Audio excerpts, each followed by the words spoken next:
साथ कहता हूँ कि मुझे नमाज का वली, रोज़े का वली और बहुत कुछ वली मिले और बहुत मिलते हैं, लेकिन मुल्क में मामलात की सेहत का वली कम मिलता है। मामलात की सेहत का वली कम मिलता है। अल्लाह ताला मामलात की सेहत का हम सबको वली बना दे। मैं जिस शख्सियत को आपके सामने अर्ज़गुज़ार होने जा रहा हूँ,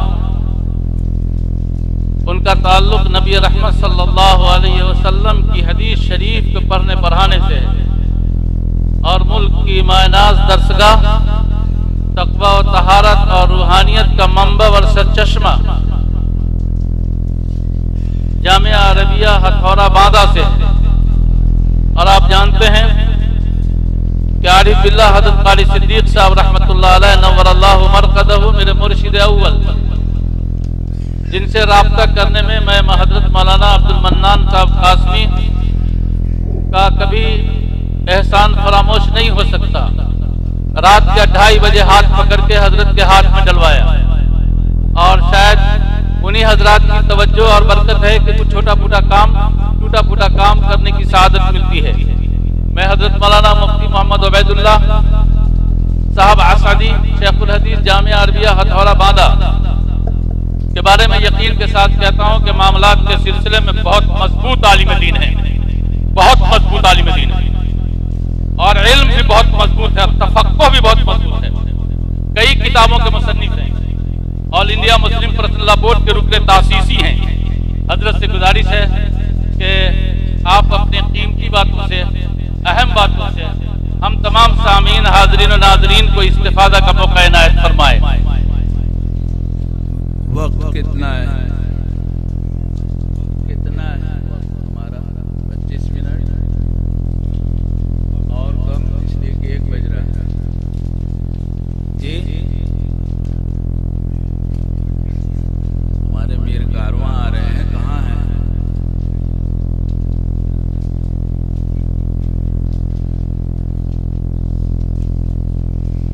नहमदुहु व नुसल्ली अला रसूलिहिल करीम, अम्मा बाद।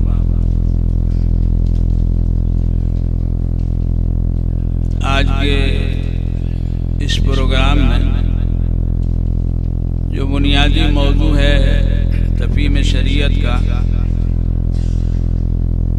उसकी मुनासिबत से मुझे एक उन्वान दिया गया है जिस पर थोड़ी सी गुफ्तगू अभी हज़रत मौलाना इजहार साहब सीधा मजदूर ने भी की है। जो असल मौजू है, अपनी गुफ्तगू से पहले 2-3 बातें कहना चाहता हूँ, बहुत मुख्तसर माजरत के साथ।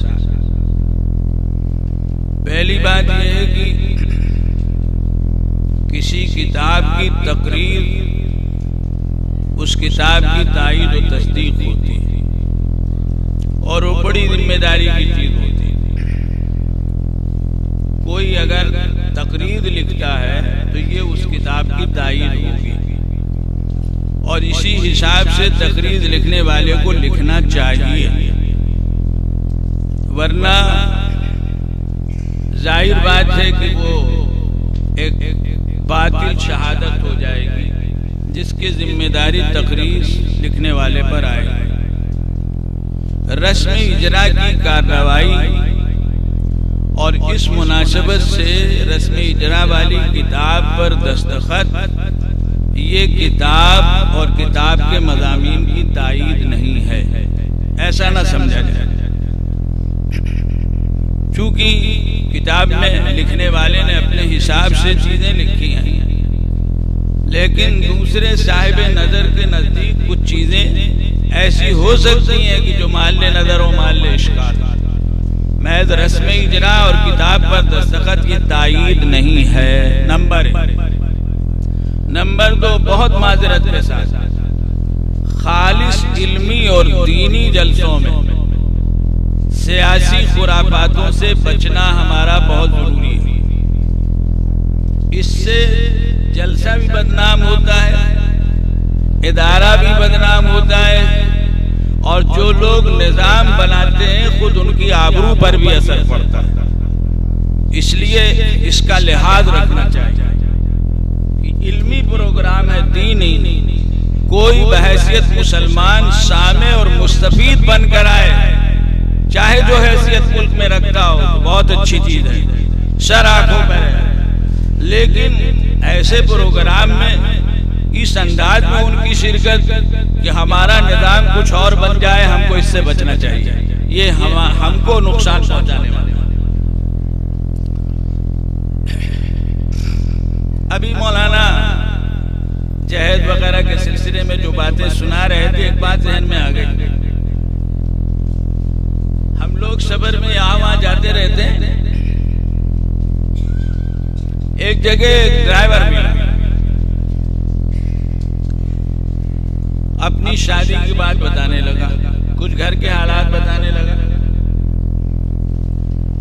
उसने कहा कि मैंने अपने ससुर से ये कहा कि मुझे जहेज में कुछ नहीं चाहिए, सिर्फ एक बात चाहिए कि आप पीना छोड़ दें, पीना छोड़ दें बस, और किसी चीज की मांग नहीं है। कहते हैं कि उस शख्स ने उस दिन से जो छोड़ा तो आज तक नहीं खाता। ऐसी भी मिसालें मौजूद हैं, आदमी सोचने करने लगे। मुझे मौजूद दिया गया है मुस्लिम बच्चियों का इर्तिदाद।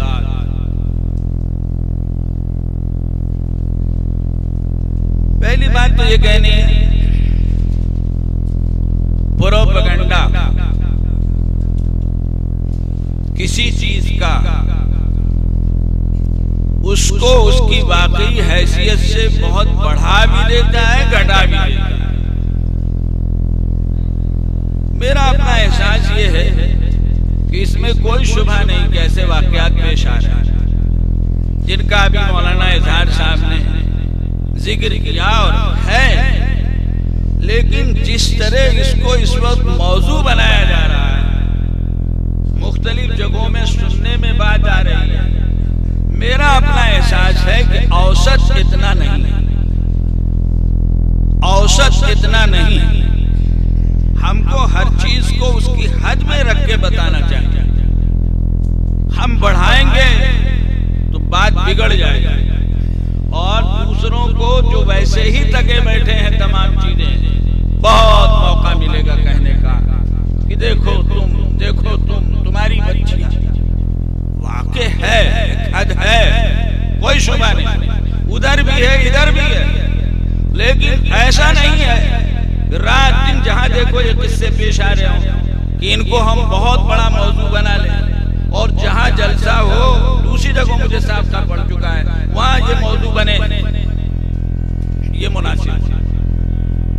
बाकी रह गई बात कि ये हो क्यों रहा है और हम कैसे बचेंगे, तो इजमालन नबी बात मौलाना की गुफ्तगू में आ गए। बुजुर्गों, दोस्तों, देखिए, हमको हमारे आका हज़रत मोहम्मद सल्लल्लाहु अलैहि वसल्लम ने और किताब और सुन्नत ने अपनी जिंदगी के लिए, जिंदगी के निजाम के लिए बड़ी मजबूत हिदायतें दी।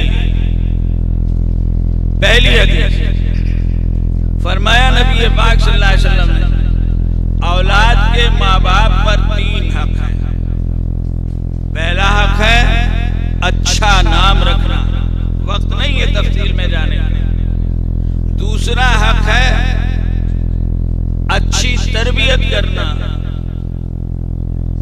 अच्छी तरबियत करना।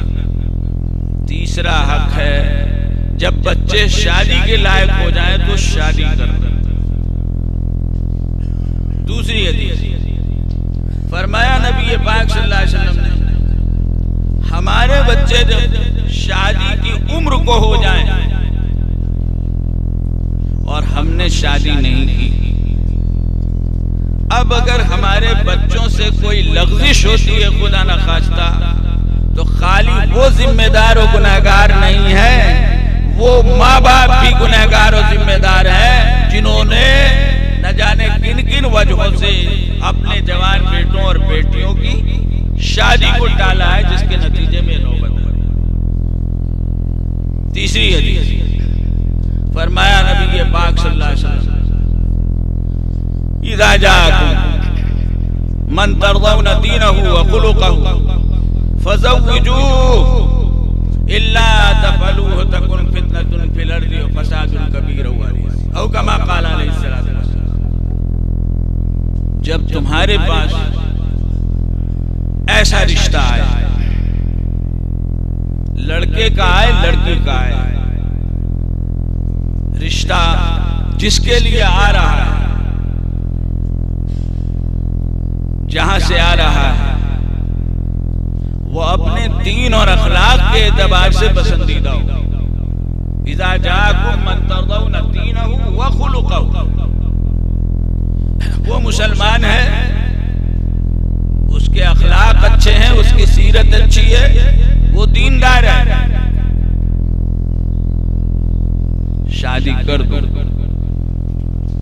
नहीं करोगे तो जमीन में बड़ा फसाद और फितना पैदा होगा। बुजुर्गों, दोस्तों, बात यहीं से शुरू हुई। हमने अपने बच्चों की तरबियत, जिसकी जिम्मेदारी हमारे ऊपर डाली गई, वो किस हद तक की, किस हद तक हमने उनको दीन समझाया, अखलाक समझाया, किरदार समझाया, गुनाह समझाया, हलाल और हराम समझाया, पाक दामनी सिखाई, पाक निगाही सिखाई, शर्म और हया का सबक पढ़ाया, गुनाहों से बचने की बात किस हद तक बताई और सिखाई अपने बच्चों को। अच्छी तरबियत में ये सब दाखिल है। अच्छी तरबियत में ये भी दाखिल है कि बच्चों को वो सिखाओ और पढ़ाओ कि जिससे उनकी दुनिया की जिंदगी भी अच्छी गुजरे, और वो सिखाओ और पढ़ाओ जिससे उनकी दीनी जिंदगी अच्छी से अच्छी हो। अच्छी तरबियत में दोनों बातें शामिल है, ये बात भी याद रखनी चाहिए, ये बात भी याद रखनी चाहिए। असल तो दीनी तरबियत है, दीनी तरबियत है, ईमान है, अकायद है, वो तमाम चीजें जो इसके मुताल्लिकात में है। लेकिन उसी के साथ दुनिया की तरबियत, दुनिया की जिंदगी का निजाम कैसे अच्छा चलेगा, ये भी दाखिल है। तो हमारा ये फर्ज, हम इसको किस हद तक अदा करें, किस हद तक पूरा करें। और फिर उसके आगे की जो बात है, खराबी तो यहीं से पैदा हो रही है ना भाई। जाहिर बात है, बच्चियां स्कूल में पढ़ रही हैं। अब जो सूरत हाल है, उस सूरत हाल में ना स्कूल से दूर रखा जा सकता है, ना तालीम से दूर रखा जा सकता है। अच्छे अच्छे घर जहाँ अच्छी खासी दीनदारी है, चारों तरफ जो माहौल है, उस माहौल की बिना पर वहाँ भी बच्चियों को तालीम में लगाना पड़ता है, लगना चाहती हैं। बल्कि बसा औकात अगर घर के लोग सर पे नजर करें तो ये भी हो रहा है कि बच्चियों के अंदर अपने वालिदैन की निस्बत से किस्म की बगावत, और या घर के माहौल में गुलजन और झंझट, घर की ये बच्ची, घर की ये बच्ची, घर की ये बच्ची, ये सब पढ़ रही हैं, पढ़ी हुई हैं, और मैं इनके बीच में जाहिल हूं, मुझको जाहिल समझा। तालीम का ये माहौल बना, तो ये तो नहीं कहा जा सकता। हिफाजत किस चीज से होगी? हम अपने बच्चों को मान लीजिए मसलन दूसरे मजहब के लोगों के स्कूल में पढ़ाते हैं, मिशन के इंग्लिश मीडियम स्कूल में पढ़ाते हैं, गैर मुस्लिमों के इस किस्म के स्कूल हैं उनमें पढ़ाते हैं। दुनिया की तालीम में अच्छी होती है, हम अपने बच्चे को वहां भेजते हैं। लेकिन हमारे इस बच्चे के दीन और ईमान की हिफाजत ये इस बात पर मौकूफ है कि घर के अंदर किस हद तक हमने अपने बच्चे को मजबूत किया, बचपन से उसको क्या सिखाया पढ़ाया कि वो जो दूसरे माहौल में जा रहा है, तो दूसरे माहौल की बातें जो हमारे दीन और ईमान के खिलाफ हैं, उनको सुनकर उसके अंदर एक दाया पैदा होता है, एक उलझन पैदा होती है। वो अपने घर में जाकर बताता है, एक एक चीज को नोट करता है। तो जाहिर बात है कि ये नहीं हो सकता और ये हम नहीं कह सकते भाई स्कूल में मत पढ़ाओ, फला स्कूल में मत पढ़ाओ। ठीक है, जहाँ नुकसानात है कुछ कहा जाता है। तो तालीम अपनी जगह पर, असल चीज जो इस माहौल में है बचाने वाली, वो तरबियत है। और उससे अहम बात यह है बुजुर्गों दोस्तों, कि बिला वजह जो शादियों में देर करने का एक माहौल और मिजाज बन रहा है। ठीक है, एक पहलू तो यह है कि गैर मजहब वाले के साथ जा रही है बच्ची, लेकिन दूसरा पहलू ये भी है कि गैर मजहब वाले के साथ तो नहीं जा रही है, लेकिन अपने मेयार से कमतर की तरफ चली जा रही है। जवाज अदम जवाज अपनी जगह पर, बात तो इसकी है कि ऐसे वाकयात से अपने घर पर, खानदान पर, उसके निजाम पर क्या असर पड़ेगा। कुफू गैर कुफू हमने पढ़ा है, हम सुनते रहते हैं, रात दिन बात आती रहती है। आखिर शरीयत ने जो अहमियत दी है, ये अहमियत क्यों दी है? कुफू के वास्ते से, कफात के वास्ते से, जो एक किरदार होता है खानदान का। और बुजुर्गों दोस्तों, ऐसा नहीं है कि ये कुफू कफात की बात गैर इस्लामी। बाद लोगों का जहन यही है कि ये सब चीजें दूसरे लोगों से हमारे अंदर आएंगे तो मान सकते हैं कि बढ़ी हैं, लेकिन इस्लाम सिरे से इसका कोई एतबार ही न करता हो, इस सिलसिले में कोई हिदायत ही न हो, कोई ख्याल ही न हो। नहीं, शादी का रिश्ता बड़ा नाजुक है, बहुत सोच समझ के किया जाता है। ठोक बजा के दोनों घरों को देखा जाता है कि एक घर दूसरे घर के मेयार का इस तौर पर है कि हमारे मिजाज के मुताबिक गाड़ी रिश्ते की चलेगी कि नहीं चलेगी। हजरत काजी साहब रहमतुल्लाह अलैह की एक बात अभी मौलाना ने सुनाई। काजी साहब ही की बात है कि ये जो कफात का मसला है, ये क्या है? ये मैचिंग है, मैचिंग, जोड़ की शादी। शरीयत ही नहीं बल्कि अक्ल बेजोड़ शादियों से मना कर। बेजोड़ एग्रीमेंट है, एक निजाम है। अगर पहले से ही दोनों खानदानों में हम आहंगी नहीं होगी, मिजाज की, किरदार की, सीरत की, मामलात की, मामूलात की, आज शादी जिस धूमधाम से होगी, खुदा न खास्ता कल दूसरी सूरत हाल पैदा होगी। कफात की, जोड़ की शादी देख के करो। हमारा जो मेयार है दीन का, हमारा जो मेयार है सीरत का, हमारा जो मेयार है अखलाक का, हमारा जो मेयार है घरेलू माशरती जिंदगी का, दूसरे घर का है कि नहीं है? तो बुजुर्गों दोस्तों, ये जो सूरत हाल है उसमें बहुत बड़ा दखल पहले नंबर पर तरबियत का। तालीम हमने क्या दी, किस हद तक निगाह रखी, किस माहौल में वक्त गुजारा जा रहा है।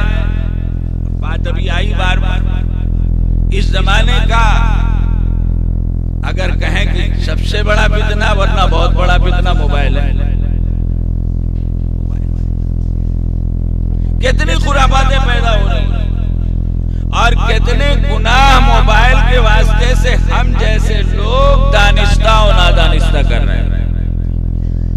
न जाने कौन कौन से प्रोग्राम मोबाइल में देख रहे हैं और कौन समझने वाला नहीं समझता कि अगर नेट को हाथ लगाया तो शयातीन और खबाइस खुद ब खुद आने लगे, दावत देने लगे।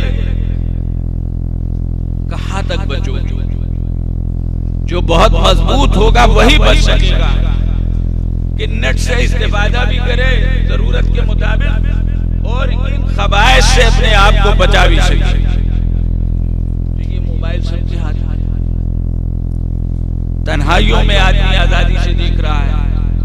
आखिर उसके सीरत और किरदार पर असर पड़ेगा कि नहीं पड़ेगा?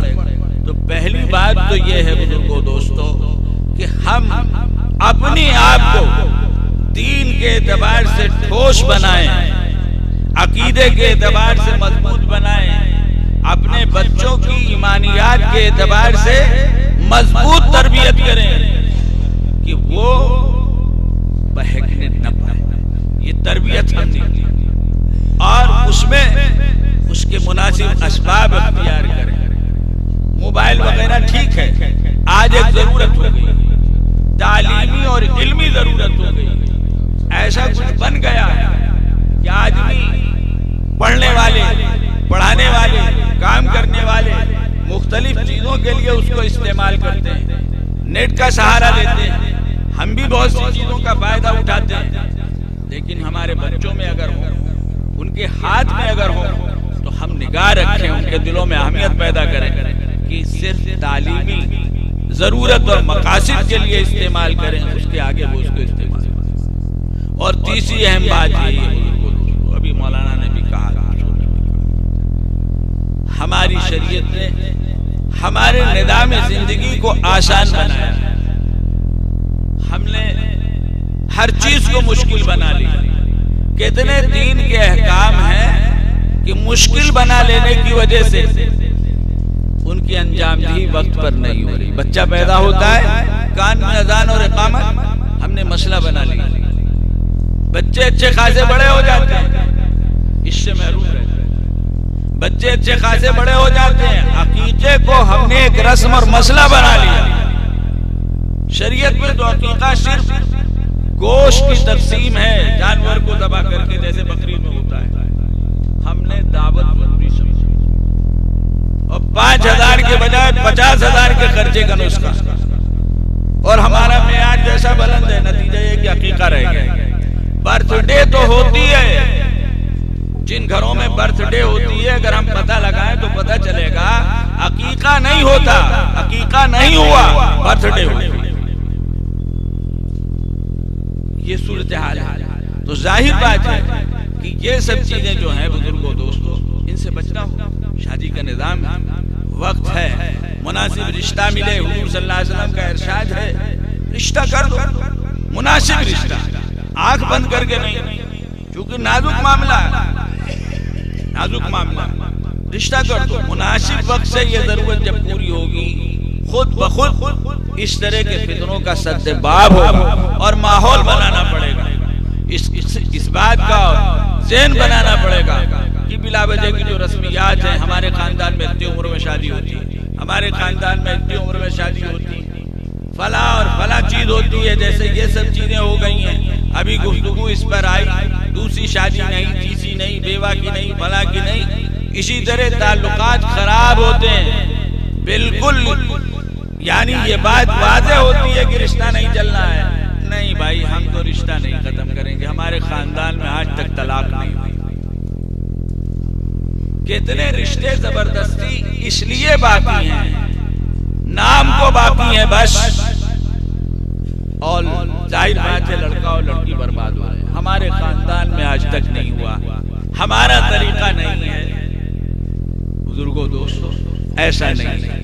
ये बेतदालियां जो हमारे अंदर आ गई हैं बुजुर्गों दोस्तों, इन बेतदालियों की नतीजे में ये सब चीजें पैदा हो रही हैं कि हमारे बच्चे हमारे हाथ से निकल जा रहे हैं। खाली मसला लड़कियों का है, लड़कों का भी। अरे भाई, लड़के भी तो इसी तरह शादी कर रहे हैं, और जैसे लड़कियां तीनों मजहब बदल रही हैं वैसे लड़के भी बदल रहे हैं, वो भी बदल रहे हैं। दिल की लगी जहां मिलेगी वहां फिसल जाएंगे। जो करवा लो, बहुत से लोग गुजर के हैं, हाँ भाई कलमा पढ़ लो। हमने भी बड़ा आसान समझ लिया ऐसे लोगों के।